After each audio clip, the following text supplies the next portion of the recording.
Marcus Hayes woke at 5:30 a.m. to silence. Not the peaceful kind. The kind that pressed against his chest and reminded him that the radiator had stopped working again. He lay on the worn couch in his living room and stared at the ceiling, counting the cracks he'd memorized over the past 3 years. The alarm on his phone buzzed. He silenced it and sat up, his back protesting from another night on springs that had given up long ago. The one-bedroom apartment in East Atlanta wasn't much, but it was theirs. He'd given Zara the bedroom. She needed her own space. She needed to feel like a kid, not like someone living in the wreckage of her parents' failed marriage. Marcus stood and stretched, his 6'2" frame feeling every one of his 34 years.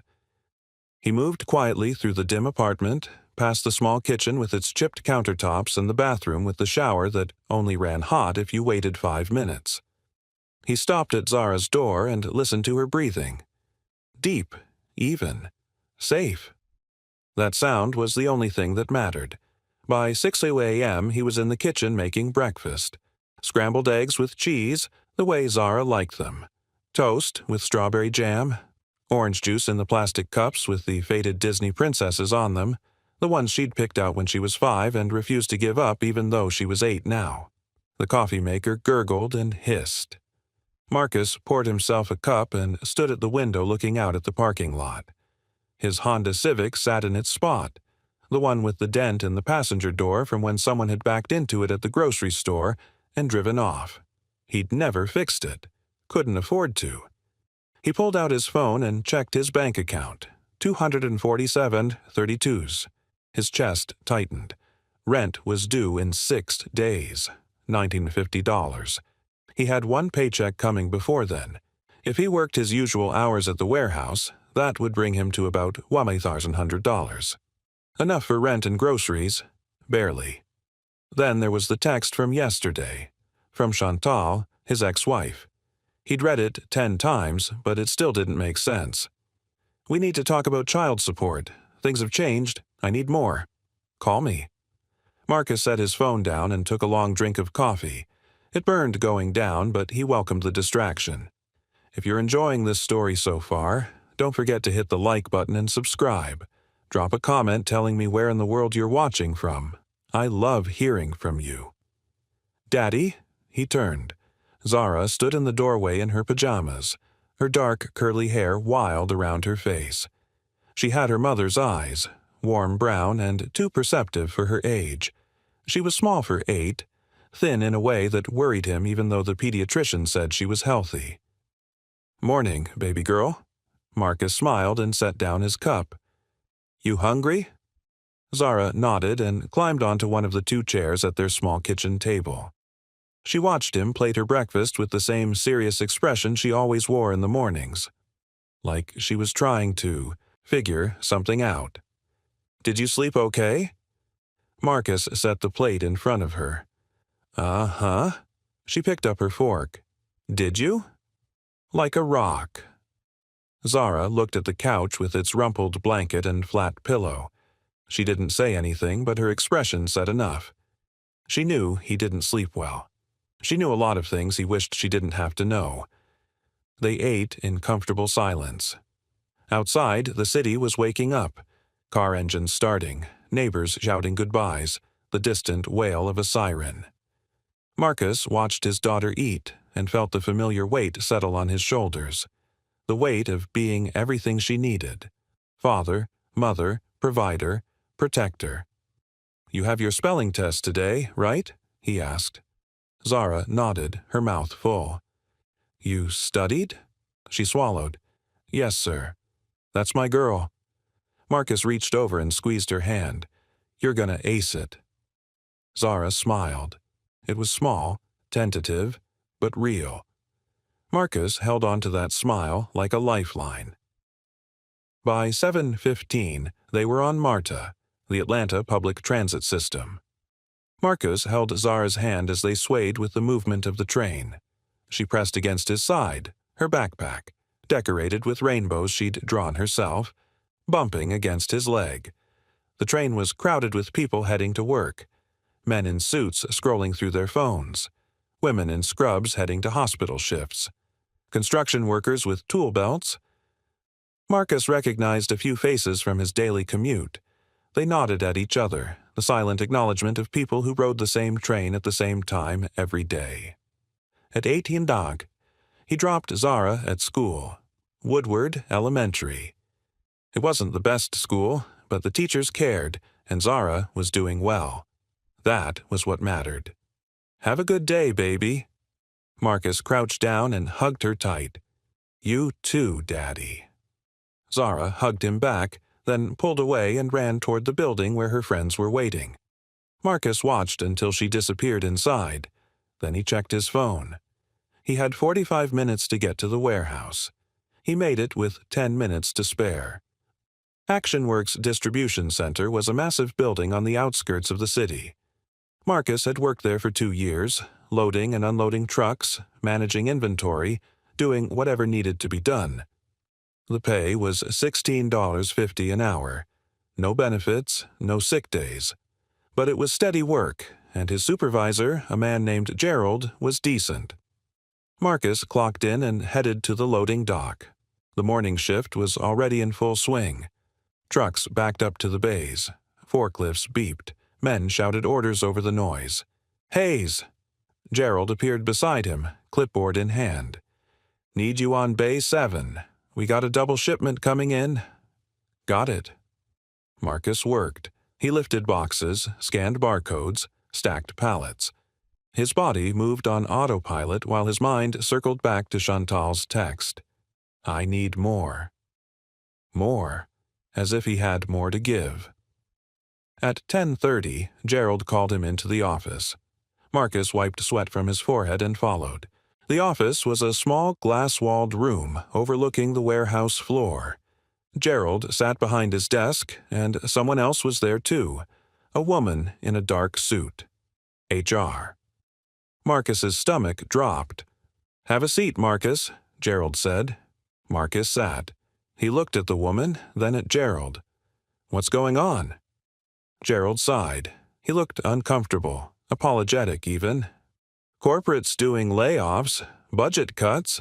They're closing 3 distribution centers, consolidating operations.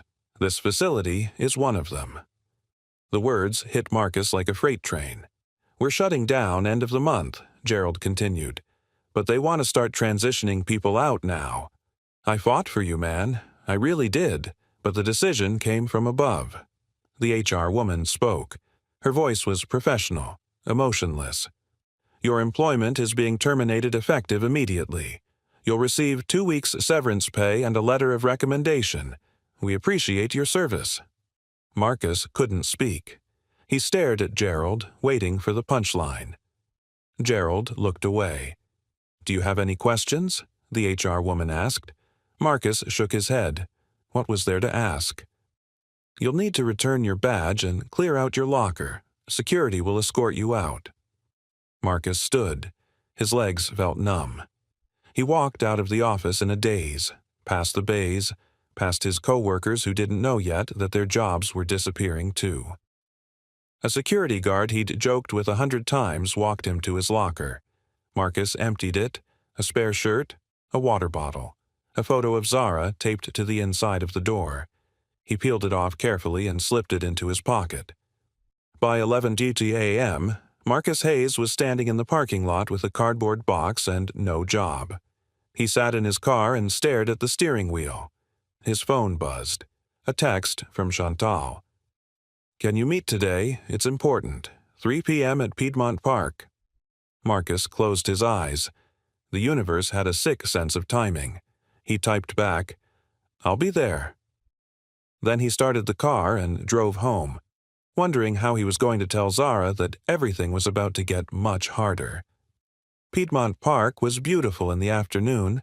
Sunlight filtered through trees, joggers passed on the trails, families spread blankets on the grass. Marcus sat on a bench near the lake and watched ducks glide across the water. He'd been here 20 minutes early. He needed time to think, to prepare himself for whatever Chantal was about to say. He saw her before she saw him. She came down the path in a white sundress and designer sunglasses, her hair styled in perfect waves. She looked good. She always looked good. Chantal had that effortless beauty that turned heads, the kind that had caught his attention 10 years ago when they met at a friend's party. Behind her walked a man, tall, light-skinned, wearing khakis and a polo shirt. Marcus recognized him from Facebook. Devin, Chantal's boyfriend, a real estate agent who drove a Range Rover and posted photos of himself at charity galas. Marcus stood. As they approached, "Marcus!" Chantal stopped a few feet away. Her voice was polite, distant. "Chantal." He looked at Devin. "Didn't know you were bringing company." "Devin's here for support," she said. "This affects both of us." Marcus's jaw tightened. "Zara's child support affects both of you." Chantal took off her sunglasses. "Can we sit?" They sat on the bench. Devin stood behind Chantal with his arms crossed like a bodyguard. "I'll get straight to it," Chantal said. "I need you to increase child support by $800 a month." Marcus stared at her. "800? Things have changed. My rent went up. Daycare costs more. Zara needs new clothes, extracurriculars, tutoring." "You have her every other weekend," Marcus said. "I have her the rest of the time. I pay for her clothes. I pay for her school supplies. I pack her lunches and help with her homework and I'm her mother." Chantal's voice sharpened. "I deserve to provide for her when she's with me. She shouldn't have to feel like she's living in two different worlds." Marcus felt heat rising in his chest. "What are you talking about?" "Devin and I are moving in together. We're getting a 3-bedroom townhouse in Brookhaven. Zara will have her own room, her own bathroom, a backyard, a good school district." Marcus looked at Devin. The man's expression was smug. "That's great," Marcus said slowly, "but I'm already paying what the court ordered. If you want more, you need to petition for a modification." "I did." Chantal pulled a folded paper from her purse and handed it to him. "My lawyer filed last week, but I'm asking you to agree to it now, voluntarily. It'll save us both time and legal fees." Marcus unfolded the paper. His hands were shaking. The document was official. A petition to increase child support from $600 per month to $400 per month. His vision blurred. "I can't pay this," he said quietly. "You work full-time. You can figure it out." "Chantal, I just lost my job." Silence. Chantal blinked. "What?" "This morning. I got laid off. I have 2 weeks severance and nothing lined up." Devin spoke for the first time. "That's convenient timing." Marcus looked up at him. "Excuse me?" "Sounds like you're trying to dodge your responsibility." Marcus stood. He was taller than Devin, broader. Devin stepped back. "Watch your mouth," Marcus said, his voice low and dangerous. "Marcus." Chantal stood between them. "This isn't about blame, but Zara deserves better than what you can give her right now. Maybe it's time to revisit custody." The words were a knife to his chest. "What are you saying?"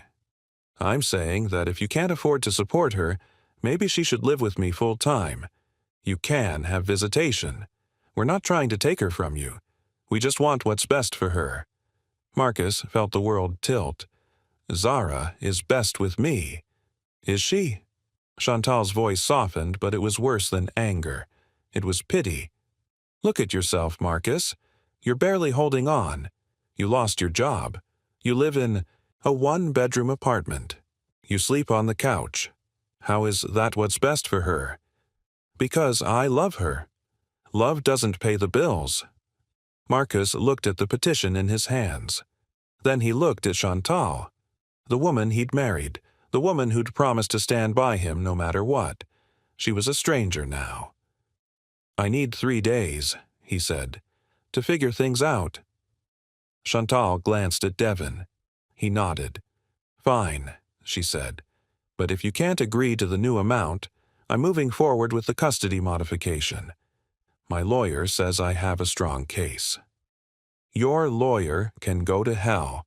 Chantal's expression hardened. "You brought this on yourself, Marcus. You've always been too proud to ask for help. too stubborn to admit when you're failing.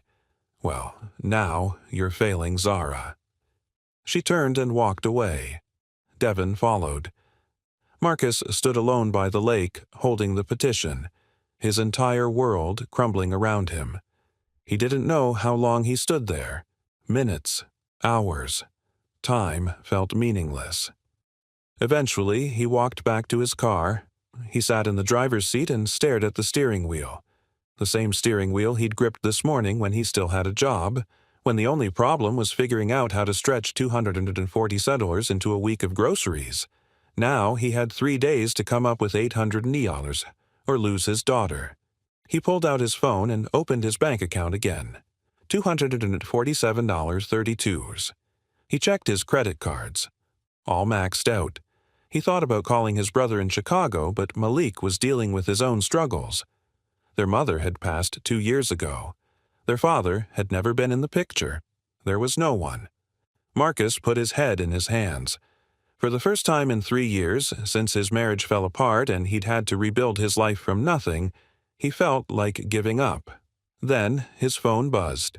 A notification from Zara's school. Reminder, parent-teacher conferences next week. Please sign up for your time slot. Marcus stared at the notification. Zara. She was waiting for him to pick her up from after-school care in 2 hours. She'd want to tell him about her spelling test, about what she did at recess, about the book she was reading. She was waiting for him to be her father, to be strong, to make everything okay. Marcus took a breath, then another. He couldn't give up. Not yet. Not ever. He started the car and drove to the one place he thought might help, the Fulton County Family Justice Center. The building was gray and institutional, with a lobby full of tired-looking people holding manila folders and crying children.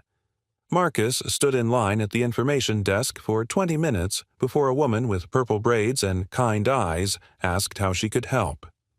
"I need to talk to someone about child support," Marcus said, "and custody." She handed him a form. "Fill this out. Someone will call your name."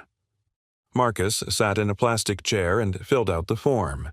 Name, address, employer, he left that blank. Income, also blank now. He felt like a failure with every unanswered question. An hour passed, then another. Marcus checked his phone. He needed to leave soon to pick up Zara. "Marcus Hayes?" He looked up. A woman stood at a doorway holding a tablet.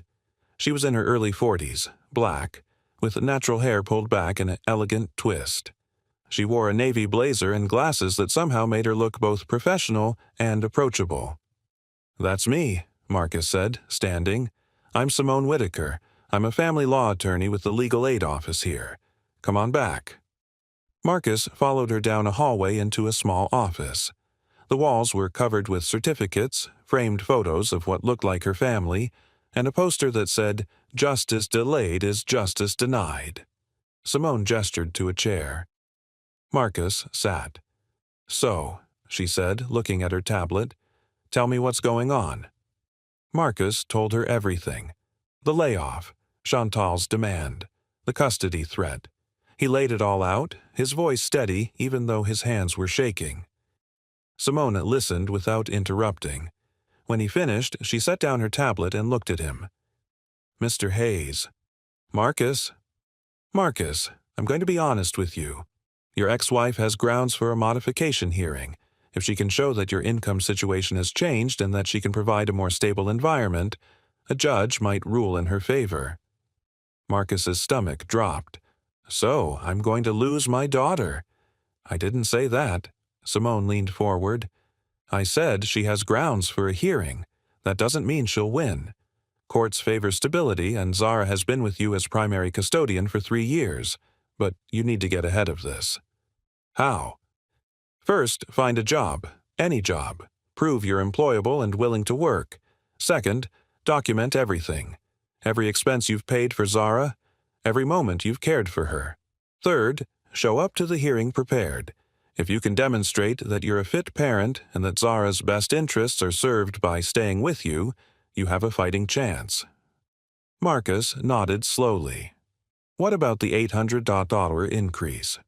Don't agree to it, not until you have stable income. If you agree and then can't pay, you'll be in contempt. That gives her even more ammunition. Simone pulled a business card from her desk and handed it to him. I'm taking on a few pro bono cases this month. If you want representation, call me tomorrow. We'll set up a plan. Marcus looked at the card. Simone Whitaker, Esquire family law attorney. Thank you, he said, his voice rough. Simone smiled. You're not alone in this, Marcus. A lot of fathers think they don't stand a chance in family court. But you do. You just have to fight smart. Marcus left the building feeling lighter than he had all day. Not hopeful exactly, but less like he was drowning. He picked up Zara from after-school care at 5U. She ran to him with a paper in her hand. Daddy, I got a 100 on my spelling test. Marcus scooped her up and held her tight. That's my girl. I'm so proud of you. Zara beamed. Can we get ice cream to celebrate? Marcus thought about the $247 in his account. Then he thought about his daughter's smile. Yeah, baby, we can get ice cream. They went to the shop down the street from their apartment. Marcus got her a cone with 2 scoops, strawberry and chocolate. He got himself nothing, said he wasn't hungry. Zara ate her ice cream and told him about her day. Marcus listened and smiled and tried not to think about the 3 days he had left to save their life. Should I continue with Part 2? Part 2. The Redemption section. 3. The Hustle. The next morning, Marcus woke at 4:30 a.m. Not because an alarm went off, but because he couldn't sleep. His mind had been racing all night, churning through possibilities, dead ends, and desperate plans. He lay on the couch in the dark and made a decision. He had 3 days, 72 hours.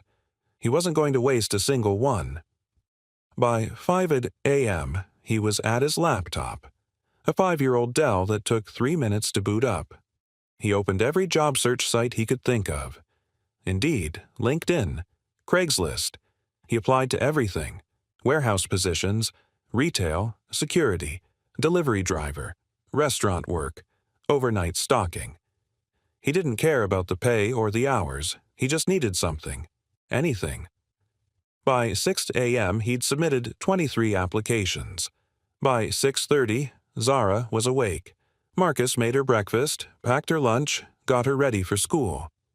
He moved through the routine on autopilot, his mind still spinning. Daddy, you okay? Zara asked as they waited for the bus. Marcus had decided to take the bus today to save on gas. I'm good, baby girl. Just thinking about work stuff. Did you get a new job? Marcus looked down at her. Those perceptive brown eyes. Not yet, but I'm working on it. Zara reached up and squeezed his hand. You'll find one. You're the smartest daddy in the world. Marcus's throat tightened. Thanks, baby. After dropping Zara at school, Marcus didn't go home. He went to the public library and continued applying for jobs. He updated his resume. He reached out to old contacts. He called former co-workers who'd been laid off months ago and asked if they'd found anything. Most hadn't. By noon, he'd applied to 47 jobs. His phone rang. Unknown number. Hello? Is this Marcus Hayes? Yes. This is Janet from Quick Shift Staffing.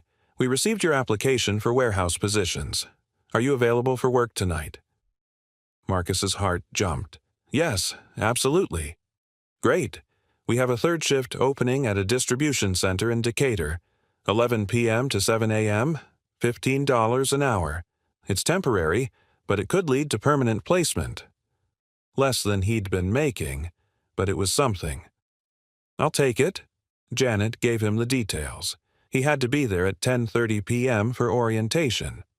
Marcus hung up and let out a breath he didn't know he'd been holding. One problem solved. Sort of. He checked the time. He had 8 hours before he needed to be at the warehouse. 8 hours to figure out how to make more money. He thought about driving for Uber, but his car was too old to qualify. He thought about DoorDash, but the same problem. He needed something immediate. something that didn't require equipment or investment. Then he remembered something his brother Malik had mentioned months ago. Gig work, TaskRabbit, Handy, people hiring for random jobs, moving furniture, fixing things, yard work. Marcus downloaded the apps and set up profiles. Within an hour, he had his first job. A woman in Midtown needed someone to move boxes from her apartment to a storage unit. $60 for 2 hours of work.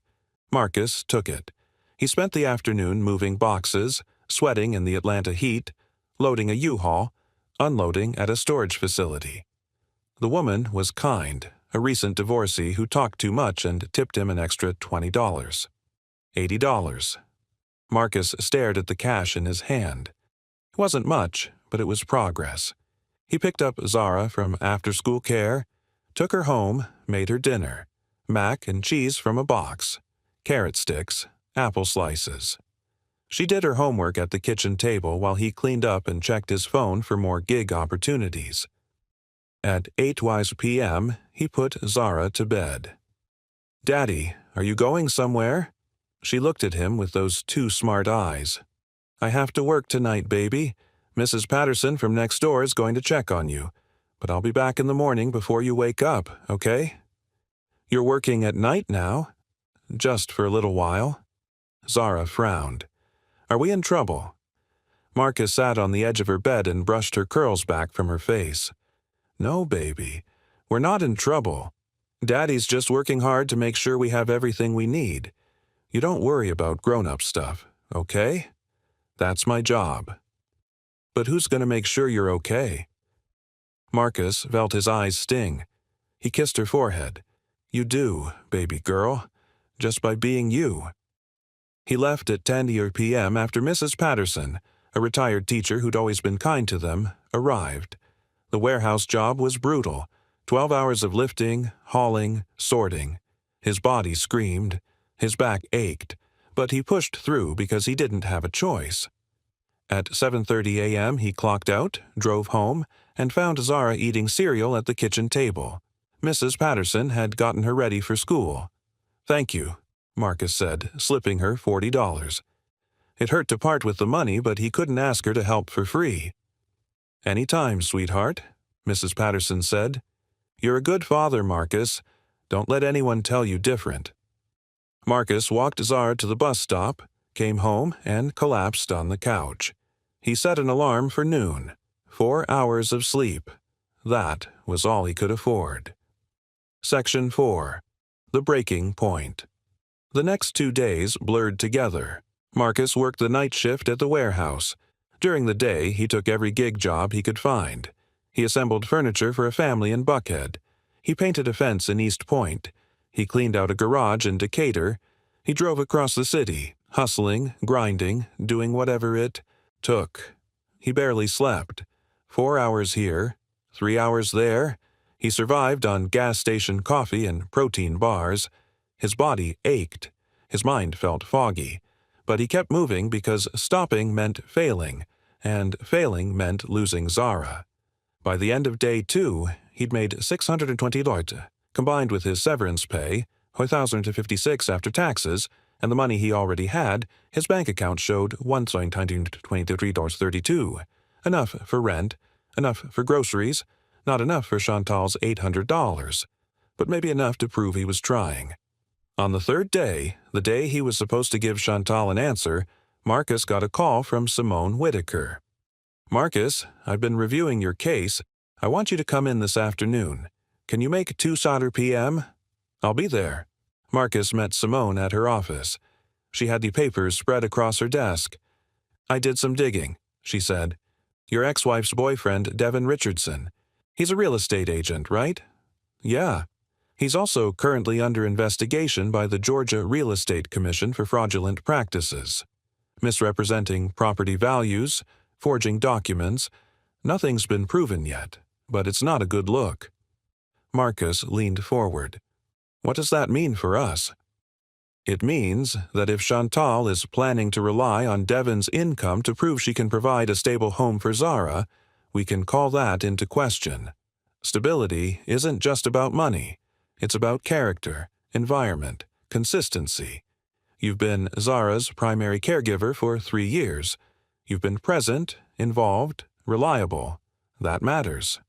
But I don't have a job, not a real one. You have 2 jobs, Simone corrected. You're working nights at a warehouse and doing freelance labor during the day. That shows initiative, resourcefulness, and commitment. A judge will see that. Marcus felt something unfamiliar rising in his chest. Hope. What do I need to do? Don't agree to the $800 increase. Stand your ground. When the modification hearing happens, we'll present your case. We'll show that you're employed, that you're meeting your current obligations, and that Zara's best interests are served by staying with you. We'll also introduce questions about Devon's legal troubles and whether that's the kind of environment Chantal is offering. Simone handed him a folder. I've prepared a response to her petition. Review it, sign it, and file it with the court by Friday. That buys us time. Marcus took the folder. I don't know how to thank you. Win, Simone said. That's how you thank me. Be the father I know you are and fight for your daughter. Marcus left the office feeling stronger than he had in days. He checked his phone. It was 3:15 p.m. He was supposed to meet Chantal at 5:02 p.m. at a coffee shop in Buckhead. He went home, showered, changed into the one decent button-down shirt he owned, and arrived at the coffee shop 15 minutes early. Chantal showed up at 5 o'clock on the dot, alone this time. She looked surprised to see him already there. Marcus. Chantal. They sat at a corner table. The shop smelled like espresso and cinnamon. Young professionals typed on laptops. A barista called out drink orders. So, Chantal said, folding her hands on the table. What did you decide? Marcus pulled the folder from his bag and slid it across the table. I'm not agreeing to the increase. This is my formal response to your petition. I'll see you in court. Chantal opened the folder and scanned the first page. Her expression shifted from surprise to anger. You hired a lawyer? I found representation, yes. Marcus, this is ridiculous. We don't need to drag this through court. Just agree to the amount and... I can't. Marcus's voice was calm but firm. I'm working 2 jobs right now, Chantal. I'm doing everything I can to provide for Zara, but I'm not agreeing to an amount I can't sustain, and I'm sure as hell not letting you take her from me. Chantal's jaw tightened. This isn't about taking her from you. It's about giving her a better life. She has a good life. She has a father who loves her, who shows up every single day, who puts her needs above his own. That's not something money can buy. Money helps. So does being present. When's the last time you called Zara just to talk? When's the last time you showed up to one of her school events? You have her every other weekend, and half the time you cancel because you're busy with Devon. Chantal's face flushed. That's not fair. It's true. Marcus leaned forward. I'm not the perfect parent. I know that. But I'm her parent. The one who's there when she wakes up from a bad dream. The one who makes her breakfast and checks her homework and listens to her talk about her day. You want to give her a nice room in Brookhaven? Great. But don't act like that makes you a better parent than me. Chantal stared at him. For a moment, Marcus thought he saw something in her eyes. Regret, maybe. Or guilt. Then it was gone. You're making a mistake, she said quietly. You can't fight me on this, Marcus. I have resources. I have Devon. I have a lawyer who... Who's going to ask questions about Devon's legal troubles? Marcus said. Chantal blinked. What? My lawyer did her homework. Devon's under investigation by the Real Estate Commission. Fraud. Forgery. You want to talk about stability. Let's talk about that in front of a judge. Chantal's face went pale. She stood abruptly, grabbed the folder, and walked out without another word. Marcus sat alone at the table, his heart pounding. He'd just drawn a line in the sand. There was no going back now. Section 5. The Hearing. 3 weeks later, Marcus stood outside Fulton County Courthouse in a borrowed suit. Simone had connected him with a nonprofit that provided professional clothing to people in need. The suit was slightly too big, but it was clean and pressed, and it made him feel like he had a fighting chance. Simone met him on the steps. "You ready?" "As I'll ever be." They walked inside together. The courthouse was all marble and echoes, intimidating in its formality. Marcus had been to family court before, during the divorce, but it hadn't felt this heavy. Back then, he'd just wanted it to be over. Now, everything was on the line. They entered the courtroom. Chantal was already there with her lawyer, a sharp-looking woman in a gray suit. Devon sat in the gallery behind them, his expression carefully neutral. The judge entered. The Honorable Patricia Okonkwo. A black woman in her 60s with silver hair and an expression that gave nothing away. "Let's proceed," Judge Okonkwo said. Chantal's lawyer went first. She painted a picture of a struggling father who couldn't provide stability, who'd lost his job, who was working unstable gig work and overnight shifts. She argued that Zara deserved better, that Chantal could offer a two-parent household, a better school district, opportunities Marcus couldn't provide. It was brutal, professional, effective. Then Simone stood. "Your Honor, Mr. Hayes is not here because he's a perfect parent. He's here because he's a present parent. For 3 years he has been Zara's primary caregiver. He wakes her up every morning, makes her breakfast, helps with her homework, attends her school events. When she's sick, he's the one who stays home. When she's scared, he's the one she calls for." Simone pulled out documentation, school records showing Marcus listed as the emergency contact, medical records with his name on every form, photos of him at Zara's school plays, her birthday parties, her soccer games. Ms. Dubois would have you believe that financial resources equal parenting ability. But this court knows better. Mr. Hayes lost his job due to corporate layoffs. Immediately, not eventually, not after some delay, but immediately, he secured 2 new jobs. He works third shift at a warehouse and takes freelance labor jobs during the day. He's sleeping 4 hours a night to make sure his daughter has food on the table and a roof over her head. That's not failure, Your Honor. That's heroism. Simone paused, letting the words land. And let's address the elephant in the room. Ms. Dubois' partner, Mr. Devon Richardson, is currently under investigation by the Georgia Real Estate Commission for fraudulent practices. Ms. Dubois claims she can provide stability. But how stable is a household built on questionable income and potential legal consequences? Chantal's lawyer objected. The judge sustained it, but made a note. Simone called Marcus to the stand. He sat in the witness box, his hands trembling slightly, and answered every question with the truth. Yes, he'd lost his job. Yes, money was tight. But no, he'd never missed a meal for Zara. No, he'd never missed a rent payment. No, he'd never failed to show up when she needed him. Then Chantal's lawyer cross-examined him.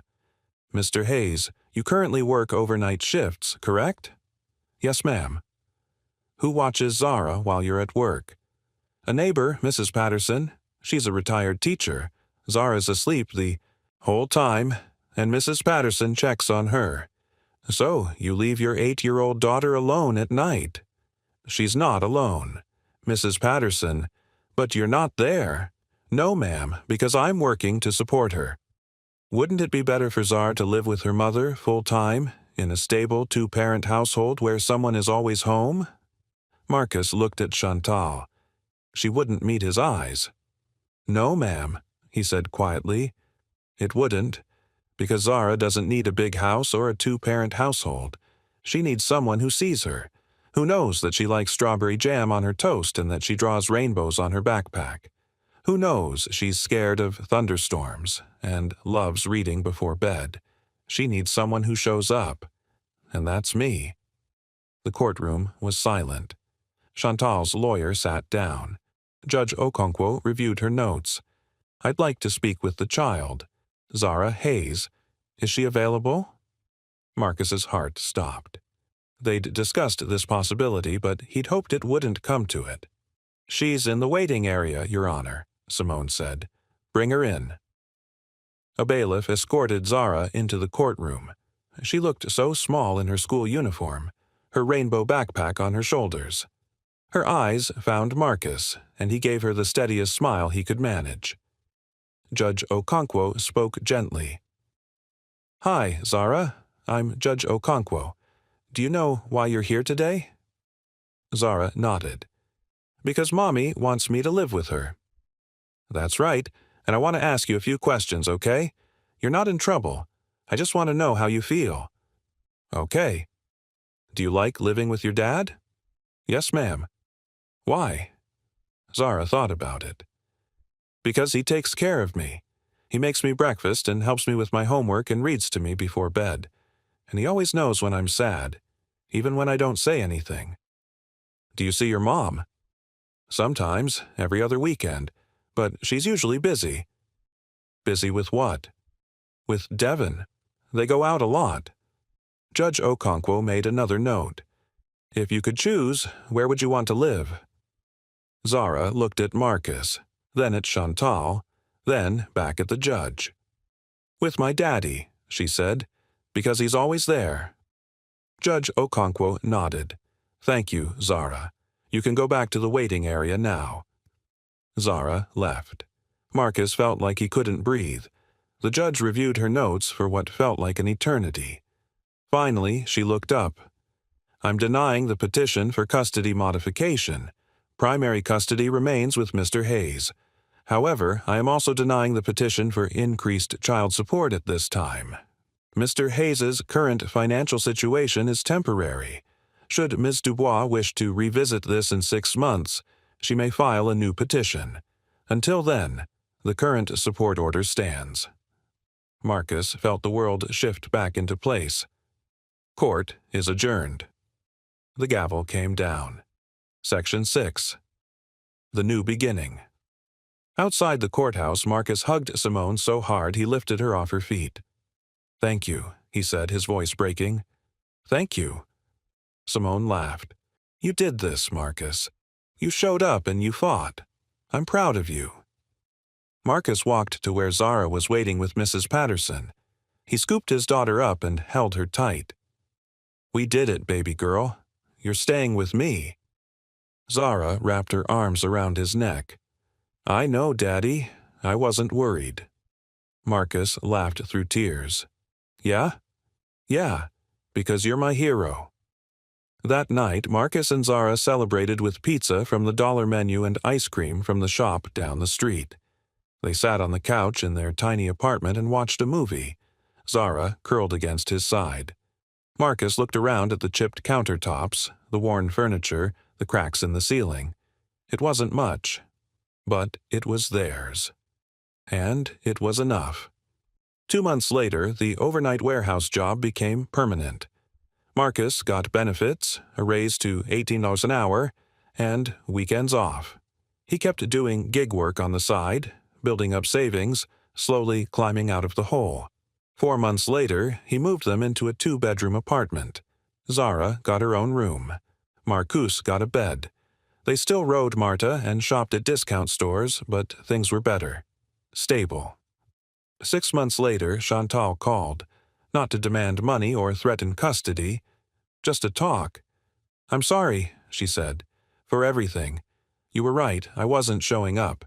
And Devin and we're not together anymore. Things got complicated. Marcus listened. He didn't gloat or lecture. He just listened. I want to do better, Chantal said. I want to be a real mom to Zara. Can we try again? Not us, but co-parenting. The right way. Marcus thought about Zara, about the little girl who deserved to have both her parents in her life, even if it was complicated. Yeah, he said. We can try. It wasn't perfect. Some weekends Chantal still canceled. Some months money was still tight. But Marcus had learned something important through all of it. He was stronger than he thought. And, more than that, he had everything he needed. On a Saturday morning, 3 months later, Marcus woke to the smell of something burning. He bolted out of bed and ran to the kitchen. Zara stood at the stove, spatula in hand, grinning sheepishly at a pan of very crispy scrambled eggs. "I wanted to make you breakfast," she said, "like you make for me." Marcus looked at the blackened eggs, the flour on the counter, the eggshells in the sink. He looked at his daughter's hopeful face, and he laughed. Deep, genuine laughter that came from a place of pure joy. "It's perfect, baby girl, absolutely perfect." They ate the burnt eggs together, and Marcus thought about how far they'd come. From the edge of losing everything to this moment, this ordinary, beautiful, chaotic morning. He thought about the people who'd told him he wasn't enough, that love didn't pay the bills, that he couldn't give Zara what she needed. They'd been wrong. Love didn't pay the bills, but it gave you the strength to work 2 jobs on 4 hours of sleep. It gave you the courage to stand in a courtroom and fight. It gave you the resilience to get knocked down and get back up. And in the end, love was exactly what Zara needed. Not a bigger house or a fancier school district, just a parent who showed up, who fought, who never gave up. Marcus reached across the table and squeezed Zara's hand. "I love you, baby girl." "I love you too, Daddy." And in that moment, in their small kitchen with burnt eggs and sticky syrup, Marcus Hayes had everything that mattered. If this story touched your heart, please like, comment, and subscribe. Share it with someone who needs to hear that love, determination, and showing up can overcome even the hardest circumstances. Where in the world are you reading from? I love hearing from you.